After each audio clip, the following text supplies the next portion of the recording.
In the early years of the 21st century, terrorism was used by governments across the world as a pretext to scare their populations into submission. Life became a surveillance grid nightmare, with every individual's actions ruthlessly catalogued and recorded by the state. Secret arrests, checkpoints, and warrantless searches spread.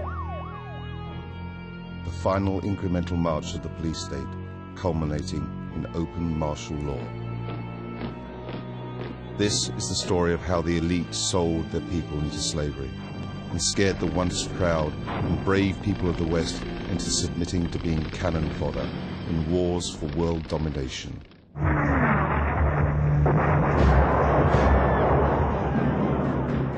Our enemies have made clear the danger they pose to our security.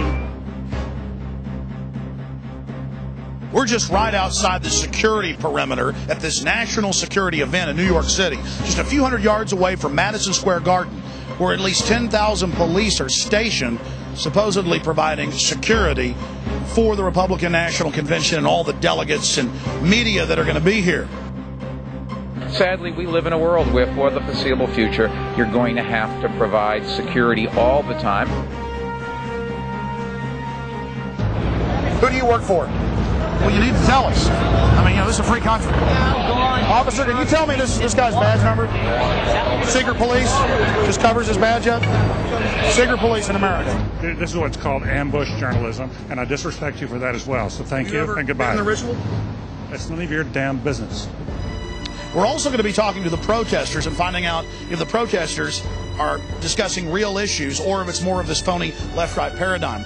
On Monday, that Zogby poll was released that showed 50% of New York City residents believe the government had foreknowledge and made a conscious decision not to intervene. 50% of the people who live in New York believe that. Both candidates are cousins. They're skull and bones. They're bringing in big government and tyranny. The evidence is clear. The military-industrial complex was intimately involved in 9/11. Many of the nearly 2,000 protesters arrested over the past few days have been taken to an old bus depot on Manhattan's west side. We should call this facility what it is, and it's a concentration camp. It's the Pier 57 concentration camp. Oh yeah, folks. We're in the middle of it now.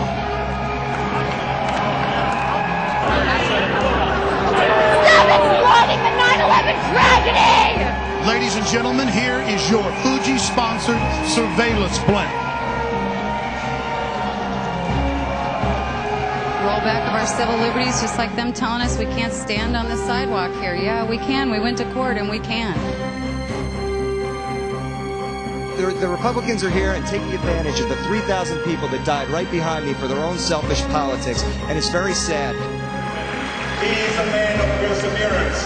He is a man of inner strength. He is a leader who doesn't flinch, who doesn't waver, who does not back down.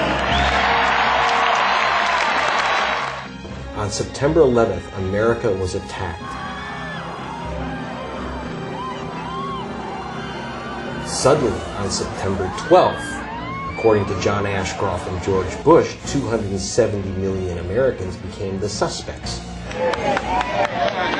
Hey, Michael, why don't you talk about NORAD standing down?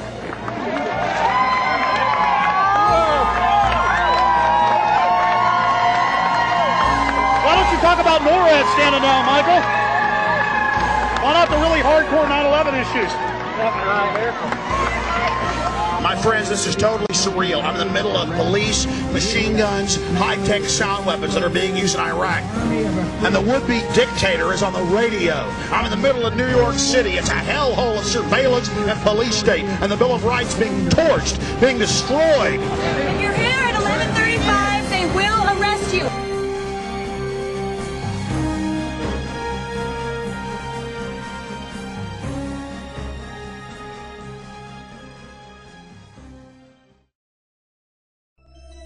We traveled to New York to see the elite in action, but what we chronicled shook us to our very core. We were witnesses to the elite's ideology, to their mindset, their vision, their philosophy, and the martial law system that they are constructing, not just for the American people, but the population of the world. We're just right outside the security perimeter at this national security event in New York City, just a few hundred yards away from Madison Square Garden, where in just a few hours they'll be starting up the official coronation, Skull and Bones coronation part 2 for John Kerry's cousin, George W. Bush, right here in New York City. We'll chronicle the police state, the surveillance blimps, the sound wave cannons. And we'll discuss 9/11 with New Yorkers by traveling to Ground Zero and find out how many of them are questioning the official story that has holes in it that you can fly a 747 through. You were saying that a lot of people aren't on the street now. What percentage of New Yorkers have left town? 50% have left? Are New Yorkers happy about the RNC coming to town? They're not happy. Sir, what percentage of New Yorkers like Bush and like the convention being here? I think about 10%. What does the other 90% think? They left city. What do you? Everybody's gone? How many, like 10% of the city's left? Half the city? What would you say is left? 80%. 80% has left? We'd been in New York about an hour before we were threatened with arrest for having our video cameras in the subway. Any one of them. May I ask you what you're doing, sir? Okay, will you tell me again so I know what to do?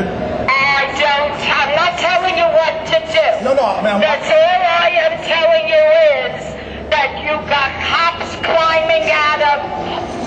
Okay, you have a convention and you have a terror alert in this city. Yeah. Okay. Well, I mean, tell me so I know what to do. I don't know what you should do. Have a nice time. Okay. You're on 34th Street. Okay. Any train here will take you to 34th Street. That'll be great.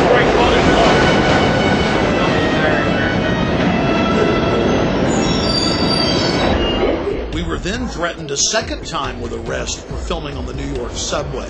And a woman who was separate from our group had her film camera taken, smashed, and the film destroyed.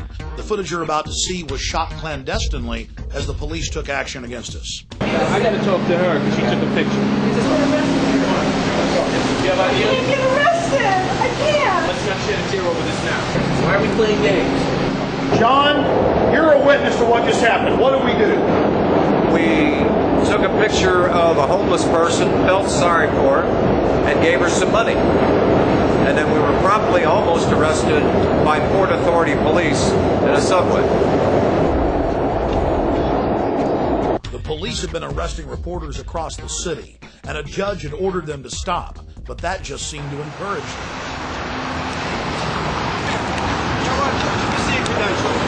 Take him out.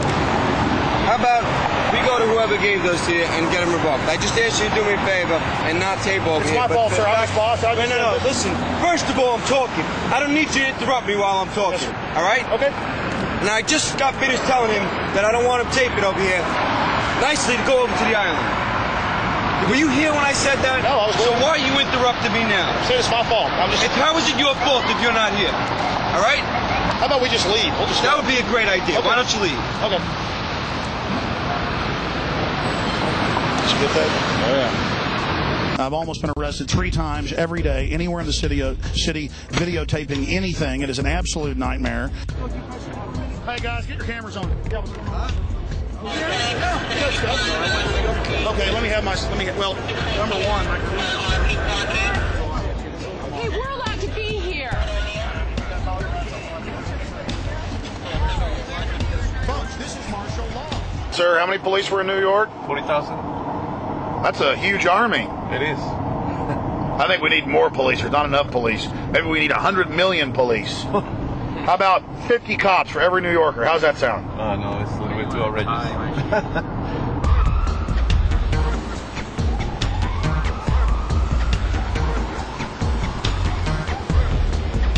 A few months ago, they had a new fake terror alert. Later, they had to admit it was fake, claiming that a couple of Muslim guys were down here trying to take photos and video of all of this because they wanted to attack it.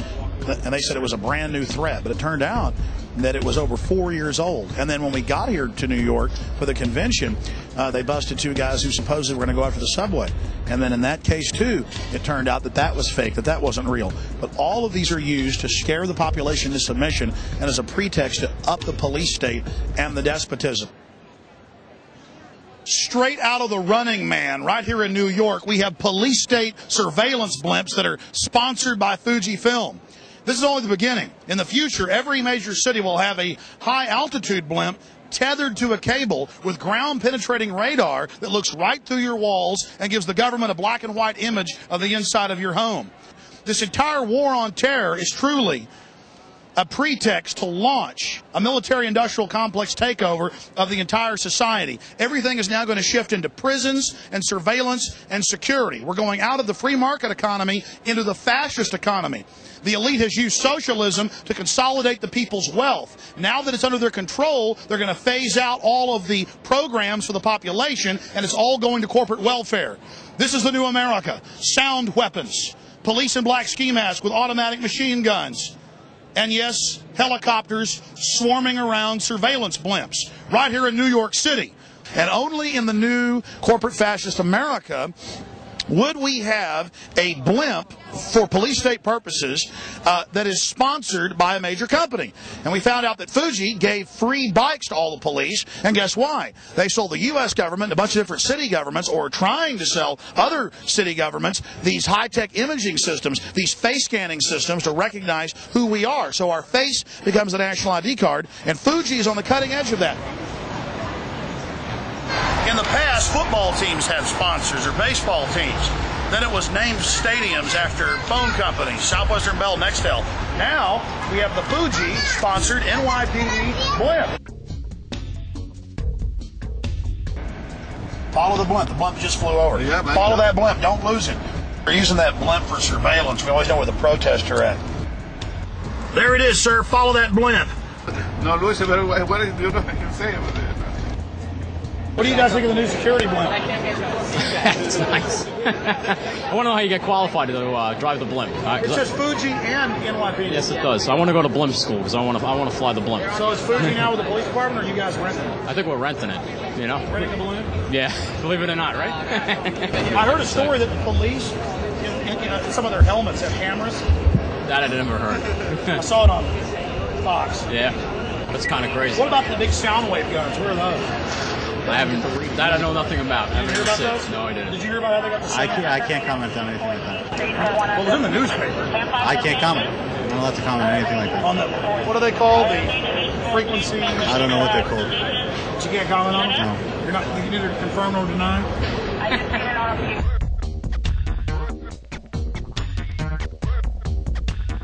So it's going to be between 14th and 23rd Street, between 5th and 8th Avenue. It's going to be on 3 streets. We're trying to find out how many of these protesters actually know what they're talking about and know what real issues are. So we're going to now go down the road and get in front of the demonstration that's massing right now. Then it's going to march down towards Madison Square Garden. We'll be there covering it when they come marching in.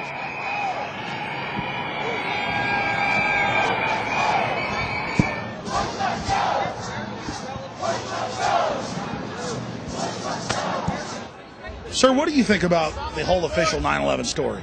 Our government appears to be to have had a lot of cooperation with the forces that caused it to happen.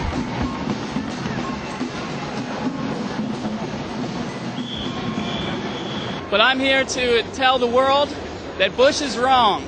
He's a liar. He's evil. He's consolidated power in a way that is, it's bad.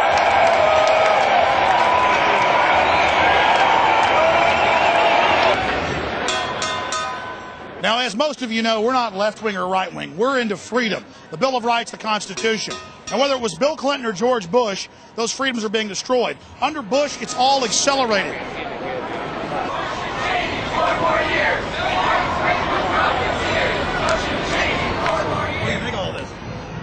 I think if they were going to have a convention, they could have picked somewhere better than New York. And it seems like Bush is trying to bind himself to the 9/11 tragedy. Do you have any comments on that? I was there, and anybody that's going to try and put themselves above the people that actually help pull those people out is not worth my comment, man. I was there.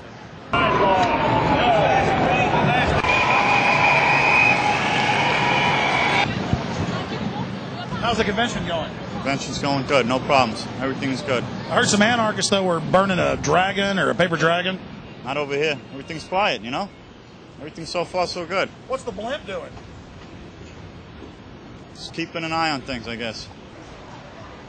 I love being a puppet for the New World Order. They will be my slaves. I am the mini-me of Lord Bush. Oh, it feels so good. I'm enslaving them and destroying the Bill of Rights. Oh, it's so powerful. I will soon rule everything. Oh, yes. We've been talking to a lot of the protesters, and most of them say Bush bad, Kerry good. The problem is Bush and Kerry are cousins. Kerry's for the war. And one of the few signs that we've seen that is exposing that both of them work for the same people and are part of a false choice is this communist revolution sign. But, you know, I go back to 1958 when Eisenhower called Fidel Castro the Abraham Lincoln of Latin America.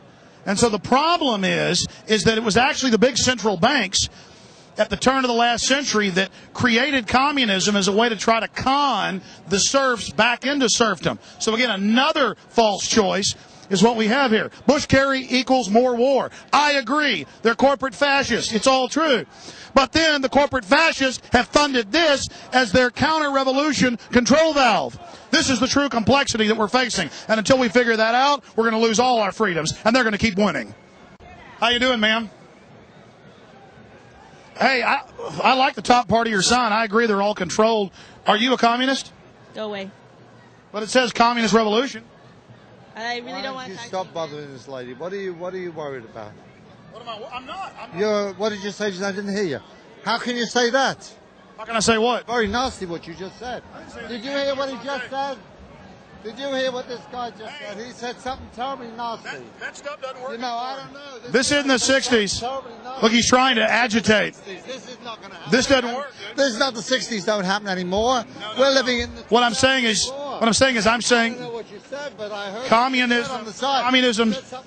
You work for the U.S. government, don't you? This guy said over here, this guy's nasty. Boy, he is nasty. You are nasty. I said that the communists work for the big banks. Oh, the big banks. This man is from the big banks. He's from Chase Manhattan. He isn't interested in information. He's actually interested in putting out disinfo. Chase Manhattan and Citibank. And Citibank and Chase Manhattan are part of capitalism. You see, ladies and gentlemen, this is the communist for you. All disinfo, all propaganda. It's all part of capitalism. It's all part of capitalism, isn't it? You're a capitalist. You're a capitalist. You're a capitalist. The U.S. government admits they put Mao in. Capitalist. The U.S. government admits they put Mao in. Capitalist. You're a capitalist, are you? How much money do you have on you if you're a capitalist? Free markets? What does that mean? You're capitalist masters. What does a free market mean? What's a free market? How long have you been a person? How long have you been a jerk? Right. How long have you been a jerk? How long have you been a jerk? How long have you been a jerk? How long have you been a jerk? Do what, mate? Grow up. Who should? You should, asshole. Grow up. No, I'm trying to find out. I agree with the top. I'm trying to find anything. I'm trying to be a disruptive jerk. Why don't you grow up and get out of here, please? Bush-Kerry equals more war. I agree with that. Thank you. Good. But what I'm saying is that the communists were actually at the beginning funded by the same people. It's all consolidation. That's all I'm saying. Good. Thank you. You guys don't care about facts. It's all just disinfo. Good. Thank you. Yeah. Sounds good to me. Right. So you don't care that Stalin killed 50 million people? So, yeah. So go ahead. So what else? So you don't care? So who are you? Kill. How many people did you kill? No one. But your ideas killed millions and millions and millions. Capitalism. No, you're a capitalist. You're a pro-capitalist. That's for blood, right? She wishes we were dead right there. This is the one? She's the one walking around saying she wishes we were dead. Replay it for yourself. She clearly says that too bad Stalin didn't kill us. So we see these communists down here who say Bush, Kerry, both equal war. And we go, yeah, we agree with you. But why are you for communism? Because communism actually, as Professor Carroll Quigley at Georgetown, Bill Clinton's mentor, said, was a creation of the big banks to centralize governments and con the people into a movement for the population that was really for the establishment. And they began to threaten to want to kill us. Some of it we got on tape, some of it we didn't. Hey, guys, How's it going? Tell us what you think about this. We're members of the Revolutionary Communist Youth Brigade. Tell us what you believe in. Sure, man. If you want to talk to us, you got to talk to us. You gotta talk to Stalin, in other words. If you want to connect an interview, we can hook you up with our spokesperson. You're not allowed to talk yourself? If you want an interview, you should talk to the spokesperson. Well, have fun. So your leaders don't let you talk yourselves? They've never been to the Soviet Union, Poland, or anywhere in the Eastern Bloc. Look at them. They're like 18 and 20. Come on. And you got these old... Why don't you talk to some mainstream Americans? I'm talking to everybody.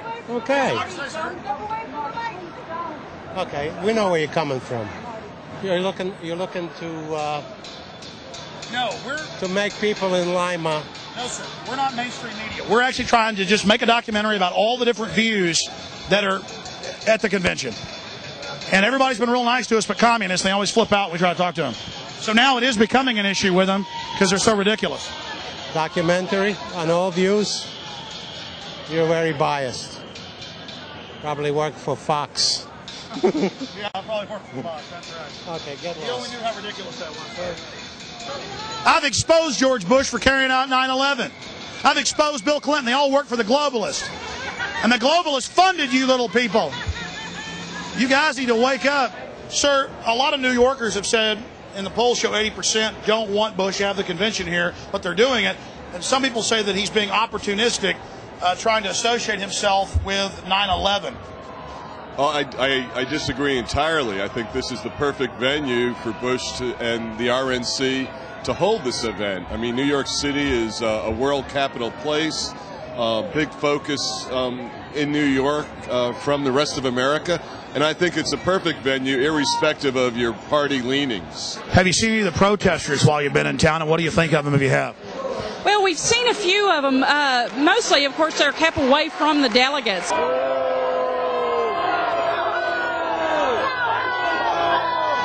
But to me, they're not New Yorkers. There's people that have come in and are trying to make New Yorkers look bad. They're a bunch of young kids. I'm wondering how many of those that are out there protesting, one, know what they're voting about, what they're protesting about, and two, are they going to even vote when it comes to the line? A lot of them are good people and have some legitimate issues, and I've seen people who aren't doing anything, whole streets just scooped up and arrested, and then they brought them out to the dock out there in an old condemned building with asbestos, it's admitted, and have 2,000 of them in there, no air conditioning, and cages inside a kind of a Guantanamo camp. Well, I don't know of any of those issues and facts. If you're going to protest and there's a lot of security, this is just not the way to do it. Protest in another venue other than this.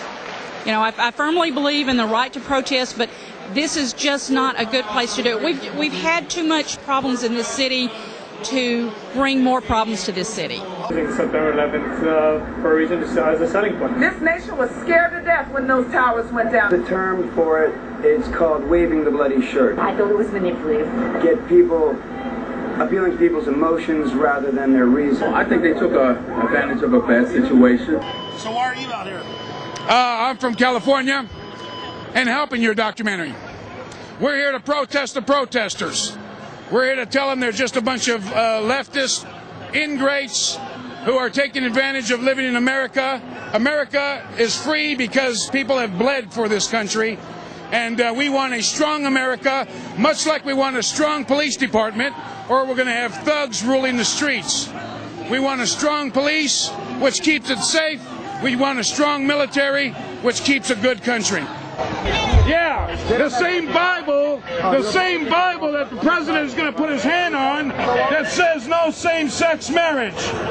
What are you doing hanging around a bunch of right-wing Christians? What are you guys doing hanging around us? This isn't Berkeley, pal. This isn't Berkeley, buddy. You can't spell Berkeley. How can they leave the borders wide open but then take our liberties? I'm all for closing the borders. Are you kidding? I'm from California. Our hospitals are costing us $80 for an aspirin because illegal aliens are going into our hospitals. I don't understand what the word is. Well, why hasn't Bush done something? Well, I would like to see him do a lot more with stopping those people from coming over our borders. I don't know what the word illegal and illegal alien means if we don't stop them. America is a great country. We annihilate our enemies. Would you please get that dog out of here? There are homosexuals here in New York. You're liable to think that's a gerbil on steroids. Let's be more sensitive. Where's PETA when you really need him? If those people are going to be in heaven back there, if those people are the ones who have armaments on their poster and everything, if they're going to be in heaven, I'm ready to go to hell. This New York is a good example, folks, of what you're going to get in your city, this complete control grid, this locked down city where everything is commercialized, whereas you did that bit on your show where they know what you're going to eat before you're going to eat it. You hear about those guys, thought criminals. They're going to blow up something. They have no weapons. Well, and this is the thing, Alex, a lot of these people down here, they want democracy, and it's amazing how they've been conditioned to ask for their own enslavement. It's all they know. They don't understand this is a republic. Look at all of this. I mean, you'd think these people were very informed. Explain the difference between a republic and democracy. Well, I mean, basically, the democracy is mob rule. And what these people don't understand is that if 51%, whether they're corporate, whether they're Bushites, whether they're Mexicans, decide their fate, then so be it. That's what they're asking for. We're in New York, ladies and gentlemen. Streets are jammed. My friend just called me, and he's right there with Michael Moore right now. I mean, I'm on 10 minutes. I want to say. Just tell me, and I'll put it in. Okay, cool. All right, cool. That's awesome. Thanks. Michael Moore is inside there. Now we're going to answer a question. Did Michael Moore expose the truth about 9/11, or did he whitewash it? You know, George Bush has said that anybody that has any connections to Al-Qaeda, should be arrested. Well, no one has greater connections to the Saudis and the House of bin Laden than the Bushes. They've been in business together for decades. George Bush actually started his first oil company way back in 1976 with a member of the bin Laden family and with their funds. The Bushes used them to go after the Soviets back in the 1980s. And bin Laden, according to a Senate report, was actually used to attack the Serbs back in the late 1990s. So when the Serbs fought back, they could say, oh, look, see, they're a bunch of terrorists. We've got to go in and take out the Serbs. My friends, the government had complete and total prior knowledge of the horrible events that happened here. And at the bare minimum, they allowed this tragedy to take place as a pretext to scare the population into total abject fear and then submission. In his film Fahrenheit 9/11, Michael Moore doesn't even talk about things that MSNBC and the Associated Press have reported on. That Osama bin Laden's code name in the CIA was Tim Osman. That he was a CIA asset trained in the 1970s and used against the Russians in the 1980s in Afghanistan. Then, of course, he helped against the Serbs in the late 1990s. Over and over again, Osama bin Laden has been used as a tool of the U.S. government and its interests. Anytime they need to create a crisis anywhere on the planet, bin Laden comes to their rescue as the fire starter they need to create the crisis so they can offer their solution. Or why didn't he talk about the huge 9/11 truth movement that sprung up right after 9/11, made up of hundreds of the victims' families of September 11th, alleging government involvement in the attacks? Why didn't the film talk about the official U.S. government plan to carry out terror attacks in America and blame it on foreign enemies? Operation Northwoods. It even called for hijacking jets by remote control and crashing them, bombing D.C., committing sniper attacks. No, Michael Moore didn't discuss this. Something ABC News and the Baltimore Sun were willing to do, Michael Moore wouldn't get near. Or did you know that it's admitted fact that public officials, federal, state, and local across the land were called by the White House in the days before 9/11 and told not to fly to New York on the day of September 11th? Mayor Willie Brown of San Francisco was called by the White House and told, don't fly to New York on the morning of September 11th. He was called September 10th. Why didn't Moore talk about this? John Ashcroft, the Attorney General, just a few weeks before September 11th, stopped flying commercial, citing a hijacker risk. Most shocking of all, The Joint Chiefs of Staff had a scheduled meeting in New York City on September 11th. But the day before, because of a, quote, warning, they canceled their trip to New York City. They even told MSNBC this, but it's still somewhat of a public secret, and Michael Moore isn't talking about it. Author Salman Rushdie was warned by the FAA not to fly to New York on the morning of September 11th as well. It was reported by the Times of London. We have the San Francisco Chronicle, MSNBC, the Associated Press reporting all of this. But still, the average American has been kept in the dark because it's never made the nightly news, and it's certainly never been talked about by Michael Moore. And there was no mention of the fact that NORAD stood down for the first time in its 50-year history. To their credit, something that Michael Moore and the mainstream media did get right was that in the 3 days after September 11, 2001, over 160 members of Osama bin Laden's family were flown out of the country to Saudi Arabia. This at a time when all commercial and private air traffic was grounded by the Pentagon. But that wasn't the only airlift. Seymour Hersh first broke the story at the New Yorker magazine about the airlift of evil. It was then picked up by major publications, but, well, forgotten into the memory hole. At the end of the 3-week-long Afghan war in Afghanistan, 8,000 Taliban and al-Qaeda leaders were loaded on U.S. government C-130s and flown out to Pakistan to safety. It had been their job to stir up the phony crisis in Afghanistan and then give George W. the fake victory. You see, it was a staged war. And this is one of the other big smoking guns of 9/11 government involvement that we're all supposed to forget about. Oh, the government admits they flew them out to safety, but Fox News said it was an accident. Yes, 8,000 Taliban and al-Qaeda cream the leaders being flown out to safety. And top generals were told to release Taliban generals. They were told, let them go. And some of the generals got angry and went public. The FBI has gone public, as well as the CIA.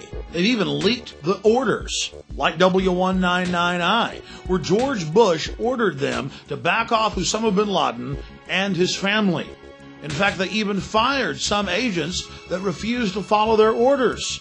There were red flags everywhere. Everyone knew that the attack was coming. That's why so many public officials didn't go to New York.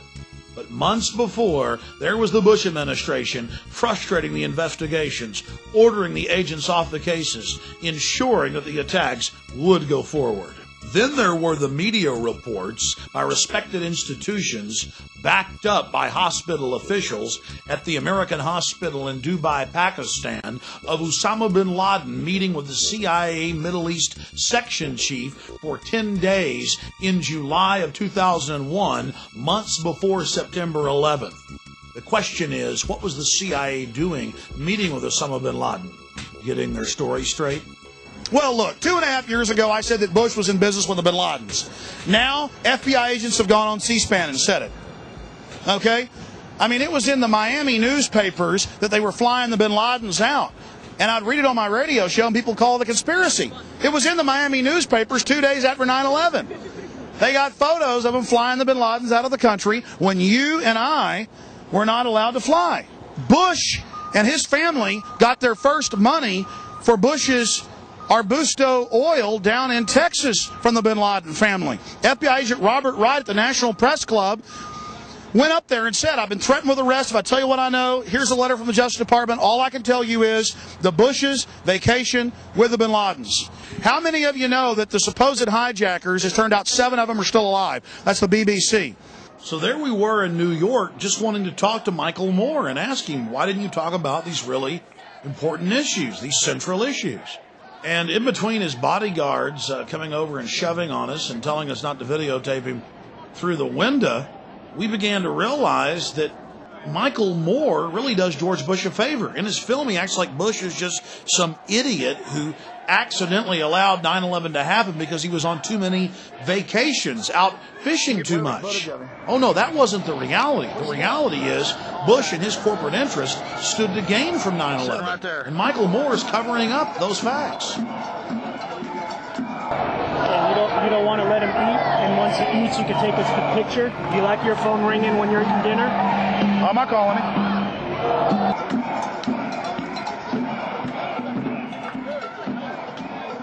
In reality, Mr. Moore had just completed his photo op for just a few minutes marching at the head of the parade with other genuine establishment libs like Jesse Jackson. Then he ducked into the taco bar, had the general public thrown out, and began, well, gobbling. And I wonder what he was thinking while he was eating. Man, are they going to catch on to me as the hours went by? Are they going to find out that I'm really a fake and a corporate shill that flies around in a corporate jet? All those years I chased the corporate bigwigs around and was thrown out of office buildings and stood outside restaurants. And now I've become what I always said I hated. Or maybe I was always what I claimed I hated. Yes, Mr. Moore, we have nothing against you. But you made a film where you claim that you exposed George Bush. You gave him aid and comfort. You covered up the reality of premeditated involvement in 9/11 and played into that popular little folky image of Bush the idiot elf. Bush is a puppet for a hardcore global crime syndicate setting up a world government and turning America into a high-tech police state. But I guess though it won't matter to people like you. You'll have a fake war to fight, while all the time you're truly covering up the real political paradigm. Did he already sneak out? He's not. Out that way? He's gone. How many bodyguards does Michael Moore have? Pero aquel digo que definitivamente tienen ver allí como ahí. Hey, Michael, why don't you talk about NORAD standing down?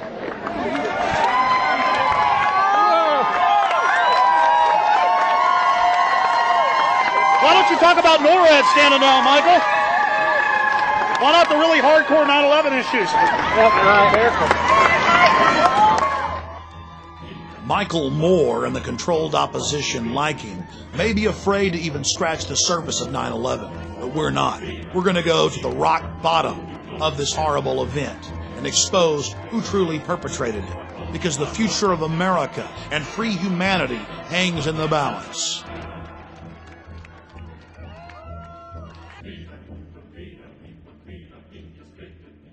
My name is Greg Palast. I report for BBC Television. I was a writer for the Guardian newspapers, the main paper of Europe. The way they're covering protests here, let's see, there was a picture in the New York Times of a scantily clad woman who was listed as a young communist poet. And let's see, there was a AIDS protester, who looks scary and spooky and is about to infect the rest of America shown. But you don't have what we're literally hundreds of thousands of average people just saying, we're fed up and we dissent and we don't like what's going on. Why don't you listen to us? That's what people are saying. Listen to us. We have a very interesting summer camp here in New York, 2,000 people locked up in a condemned building out on the pier. While the police say they've arrested 300, there are 2,000 being detained. What we see in Baghdad becomes in New York this week, Baghdad Light. So instead of heavy tortured shackles, you have plastic handcuffs, but it still has the same purpose: keep the population in line. This is not the United States of America that we pledged allegiance to as little kids. We were very proud of the First Amendment, and you could dissent in the USA, and now suddenly dissent is becoming, they're labeling dissent as unpatriotic. We're in New York City, right here on the Hudson River. And this condemned former bus station where they stored the buses is being used to hold over 2,000 protesters. And they admit that they randomly set up fences and scoop up whole crowds of people and then take them here. And for over 3 days, they've not let people talk to lawyers, call out, talk to their families. Some have been released. Some have gone to the hospital with rashes over their entire bodies. This building is condemned. The city admits it. The bus union wouldn't allow them to use it years ago, so they turned it into an emergency police facility. It's full of asbestos, chemicals, oils from decades and decades and decades in this 70-year-old building, and the average stay for someone scooped up in there is over 24 hours. The city even admits that. Many of the nearly 2,000 protesters arrested over the past few days have been taken to an old bus depot on Manhattan's West Side. But now the use of Pier 57 as a temporary holding facility is stirring up some controversy of its own. Protests are being held there to spotlight conditions. Some of those being detained say they're getting sick. There are reports of cramped conditions, rashes, chemical burns, and difficulty breathing. We should call this facility what it is, and it's a concentration camp. It's the Pier 57 concentration camp. The mayor has the nerve, and the police commissioner has the nerve to allow this to happen, to actually stick people in an oil-filled garage with asbestos. The orange nets are about 4 feet high. They're used in construction to wrap construction sites so people can't get in or out. And the police just bring them around you and you can't escape. I've been promoting that idea that we're heading for a fascist dictatorship here. And obviously people are beginning to go, I'm beginning to think you were right. And I think tomorrow we got to get everybody out there at Ground Zero between 1 and 6 p.m. to try to get the truth brought out, to urge Eliot Spitzer to reopen this case. Now you're going to learn the truth about 9/11 that others dare not tell you. We're here at Ground Zero, and a big protest is gathering and preparing to march across town. And behind us, you can see the militarized police are massing for a response if there's any type of problems that develop. This is a hallmark of a society in decline, where you have peaceful protesters showing up at Ground Zero, calling for peace, and you have police officers not with just non-lethal weapons, but with fully automatic rifles. You see the founding fathers, they stood up, they were 4% at the beginning, and they said no to the redcoats and no to the establishment. And Mark Twain said, in the beginning, a patriot is a scarce man. He's hated and feared. But in time, when his cause succeeds, the timid join him, because then it costs nothing to be a patriot. And we're looking for patriots that know what the Bill of Rights and Constitution says, and that can see all of this and know that it's a fraud. Get that guy. He's trying to take pictures of me. He's got you already wrong. Hey, get him. Gonna make you a star. Better hold it up there all day. Do it, buddy. Have a nice day. Huh? Have a nice day. No, seriously. I have a job to do. You're going to interfere with my job, then we're going to be in trouble. Hey, okay? Really, sir, you shouldn't touch me. You need to identify yourself. You know in the state of New York that's assault, what you just did. And I'm asking you a question, sir. Why are you harassing? Who do you work for? You work for the city of New York just to document people? Huh? Excuse me. Well, you need to tell us. I mean, this is a free country. Excuse me. Excuse me. I mean, this is disgusting. Get some more of this guy. Well, there's your badge. Can we have your badge number, please? Nope. See my boss over there. Who's your boss? Any one of those people. Boss on. Do you think God is Sir, can you tell me this guy's badge number? Secret police just covers his badge up. Secret police in America. Out photographing people.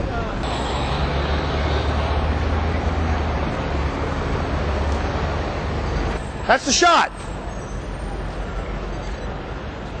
That's the shot right there. Get it, get it. There he is. Get it. Infowars.com. See yourselves. You're going to look good. Everywhere we traveled in New York, secret police videotaped and took photographs of us. But it wasn't just our crew. It was the mainstream media and the general public at large that were being photographed. But the worst area of all was Ground Zero, where the police took photographs of protesters and attempted to intimidate them as well. The police photographing the citizens is bad enough, but across the country we've caught the military photographing the public, as well as working with the police at football and baseball games, searching people's goods. Why, in Alabama, the Alabama Defense Force comes out, forms cordons around whole cities during different festivals, and searches every man, woman, and child, training them how to live in a high-tech police state. And now our police themselves are beginning to turn into the military. And guess what the military does? They fight an enemy. They are set up to kill people and break things.